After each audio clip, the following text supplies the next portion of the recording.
কেন্দ্রীয় সরকারি কর্মীদের জুলাই মাসে ডিএ বৃদ্ধি। সো বন্ধুরা, আপনারা এখানে দেখতেই পাচ্ছেন কেন্দ্রীয় সরকারি কর্মীদের হাসি ফুটতে চলেছে, কারণ কেন্দ্র সরকারের পক্ষ থেকে 4% মহার্ঘ ভাতা বৃদ্ধি সংক্রান্ত নির্দেশিকা কিন্তু আসার সম্ভাবনা রয়েছে। কেন্দ্রীয় সরকারি কর্মীদের বছরে দুবার মহার্ঘ ভাতা বাড়ে। এই বছরে জুলাই মাসে 4% মহার্ঘ ভাতা বৃদ্ধি করেছে কেন্দ্র সরকার। বছরে দুবার অর্থাৎ জানুয়ারি এবং জুলাই মাসে মহার্ঘ ভাতা সংশোধন করা হয়।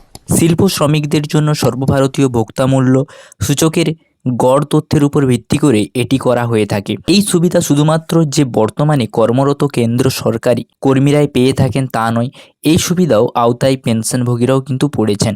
2025 সালে জুলাই ডিএ বৃদ্ধির যেমন সম্ভাবনা রয়েছে, পরবর্তীতে ডিএ বৃদ্ধির ক্ষেত্রে নির্দেশিকা আনুষ্ঠানিকভাবে জারি করার সম্ভাবনা আছে।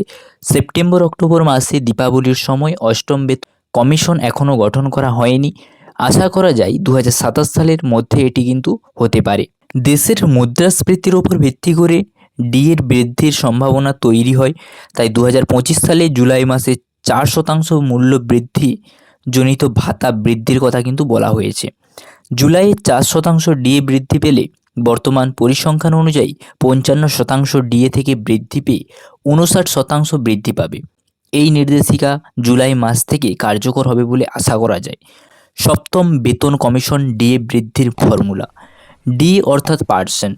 গত 12 মাসের গড় সিপিআই আইডব্লিউ 261.42 এবং 261.42 × 100।